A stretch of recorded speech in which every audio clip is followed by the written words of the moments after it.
ಇನ್ನು ಕೇಂದ್ರ ಸಚಿವರಾದ ಬಳಿಕ ಇಂದು ಮೊದಲ ಬಾರಿಗೆ ಎಚ್.ಡಿ. ಕುಮಾರಸ್ವಾಮಿ ವಿಧಾನಸೌಧಕ್ಕೆ ಬಂದಿದ್ರು. ವಿಧಾನಸೌಧಕ್ಕೆ ಮತ್ತೆ ವಾಪಸ್ ಬರೋದು ಭಗವಂತನ ಇಚ್ಛೆ ಮತ್ತು ಜನರ ಆಶೀರ್ವಾದದಿಂದ ನಾನು ಮತ್ತೆ ವಿಧಾನಸೌಧಕ್ಕೆ ಬಂದೇ ಬರ್ತೇನೆ ಅಂತ ಕೇಂದ್ರ ಸಚಿವ ಕುಮಾರಸ್ವಾಮಿ ಅವರು ವಿಶ್ವಾಸವನ್ನ ವ್ಯಕ್ತಪಡಿಸಿದ್ದಾರೆ.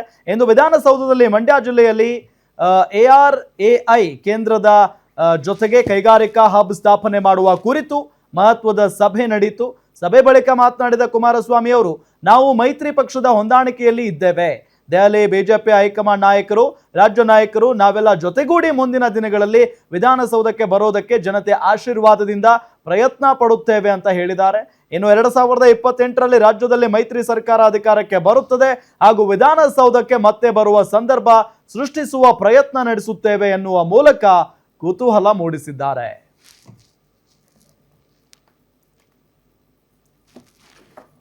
ಸ್ವಲ್ಪ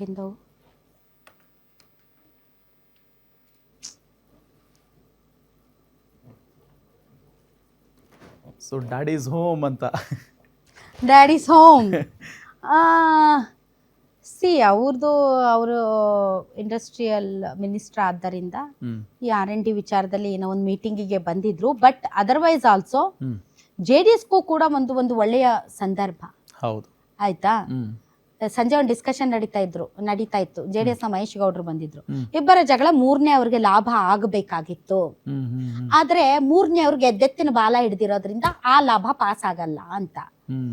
ಈಗ ಕುಮಾರಸ್ವಾಮಿ ಅವ್ರಿಗೂ ಹೈ ಟೈಮ್, ಅವ್ರಿಗೊಂದು ಆಸೆ ಇದೆಯಲ್ಲ, 5 ವರ್ಷಗಳ ಕಾಲ ಮುಖ್ಯಮಂತ್ರಿ ಆಗಬೇಕು ನಾನು.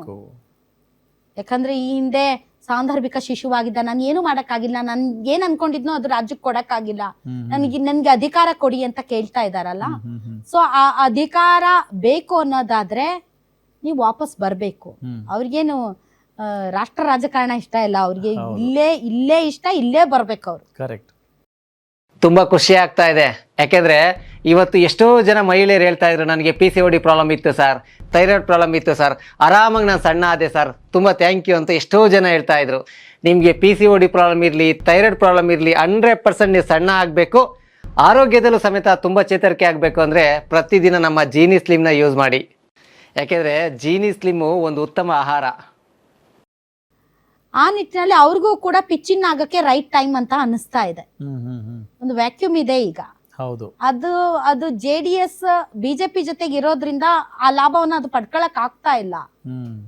ಹೀಗಾಗಿ ಇಂಡಿವಿಜುವಲ್ ಆಗಿ ಅದು ಏನ್ ಮಾಡುತ್ತೆ ಅನ್ನೋದ್ರ ಮೇಲೆ ಅದರ ರಾಜಕೀಯ ಭವಿಷ್ಯ ಕೂಡ ಡಿಪೆಂಡ್ ಆಗುತ್ತೆ. ಇನ್ನೊಬ್ಬರ ಆಸರೆಯಲ್ಲಿ, ಇನ್ನೊಬ್ಬರ ನೆರಳಿನಲ್ಲಿ ಹೋದರೆ ಮತ್ತೆ ಕುಮಾರಸ್ವಾಮಿ ಅವರು ಮುಖ್ಯಮಂತ್ರಿ ಆಗ್ತಾರಾ? ನೋಡ್ಬೇಕು. ಕುಮಾರಸ್ವಾಮಿ ಮುಖ್ಯಮಂತ್ರಿ ಆಗ್ತಾರಾ ಇಲ್ವಾ ಅಂತ ಬಿಜೆಪಿ ಹೈಕಮಾಂಡ್ ತೀರ್ಮಾನ ಮಾಡ್ಬೇಕಂತೆ. ಏನ್ ಹೇಳಿ? BJP high command. ನಾವ್ ಅನ್ಕೊಂಡಿದ್ವಿ JDSಗೆ ಕುಮಾರಸ್ವಾಮಿ ಅವರೇ ಹೈಕಮಾಂಡ್ ಅಂತ. ಬಟ್ ಕುಮಾರಸ್ವಾಮಿ ಅವರು ಮುಖ್ಯಮಂತ್ರಿ ಆಗೋದಕ್ಕೆ ಬಿಜೆಪಿ ಹೈಕಮಾಂಡ್ ಗ್ರೀನ್ ಸಿಗ್ನಲ್ ಕೊಡ್ಬೇಕು ಅನ್ನೋದೇ ಕುಮಾರಸ್ವಾಮಿ ಅವ್ರಿಗಿರುವಂತ ಅತಿ ದೊಡ್ಡ ಅಡ್ಡಗಾಲು. ಅದು ಅವ್ರು ಅರ್ಥ ಮಾಡ್ಕೋಬೇಕಷ್ಟೇ.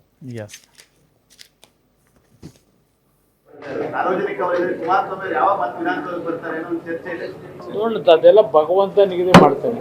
ಜನತೆ ಜೊತೆಗೆ, ಜನತೆ ಆಶೀರ್ವಾದ ಜೊತೆಗೆ ಆ ಭಗವಂತ ಏನೇನು ನಮ್ಮ ಹಣೆಯಲ್ಲಿ ಬರೆದಿರ್ತಾನೆ ಅದರ ಪ್ರಕಾರ ನಾವು ಈ ಒಂದು ಕೆಲಸವನ್ನು ನಿರ್ವಹಣೆ ಮಾಡಬೇಕಾಗ್ತದೆ. ನೋಡೋಣ ಮುಂದಿನ ದಿನಗಳಲ್ಲಿ ಏನೇನು ಭಗವಂತನ ಇಚ್ಛೆ ಇದೆ. ಅದ್ರ ಜೊತೆಗೆ ನಮ್ಮ ಮೈತ್ರಿ ಪಕ್ಷದ ಒಂದು ಹೊಂದಾಣಿಕೆ ಏನಿದೆ ಅಂತ ಇವತ್ತು ದೆಹಲಿಯ ಹಿರಿಯ ಹೈಕಮಾಂಡ್ ಏನಿದೆ, BJPಯ ಹಿರಿಯ ನಾಯಕರಿರ್ಬೋದು, ರಾಜ್ಯದ ನಾಯಕರುಗಳಿರ್ಬೋದು, ನಾವೆಲ್ಲ ಜೊತೆಗೂಡಿ ಮುಂದಿನ ದಿನಗಳಲ್ಲಿ ವಿಧಾನಸೌಧಕ್ಕೆ ಬರ್ತಕ್ಕಂಥದಕ್ಕೆ ಪ್ರಯತ್ನ ಪಡ್ತೀವಿ. ಜನತೆ ಆಶೀರ್ವಾದ. ಅದೇ ಹೈಕಮಾಂಡ್ ಯಾರು? ನೀವೇ ಹೈಕಮಾಂಡ್ ಕುಮಾರಸ್ವಾಮಿ ಅವರೇ. ನಿಮ್ ಕೆಪಾಸಿಟಿನ ನೀವು ಮರ್ತೋಗಿದ್ದೀರಿ ಅಂತ ಅನ್ಸುತ್ತೆ. ನೀವೇ ಹೈಕಮಾಂಡ್. ದೇವೇಗೌಡರು ಕುಮಾರಸ್ವಾಮಿನೇ ಹೈಕಮಾಂಡ್. ಬಿಜೆಪಿ ಹೈಕಮಾಂಡ್ ನಿಮ್ ಭವಿಷ್ಯವನ್ನ ನಿರ್ಧಾರ ಮಾಡುತ್ತೆ ಅನ್ನೋ ಸ್ಟೇಟ್ಮೆಂಟ್ ಅಲ್ಲೇ ನೀವು ಮುಂದೆ ಮುಖ್ಯಮಂತ್ರಿ ಆಗ್ತೀರಾ ಆಗಲ್ವಾ ಅನ್ನೋದು ಕೂಡ ಅಡಗಿದೆ.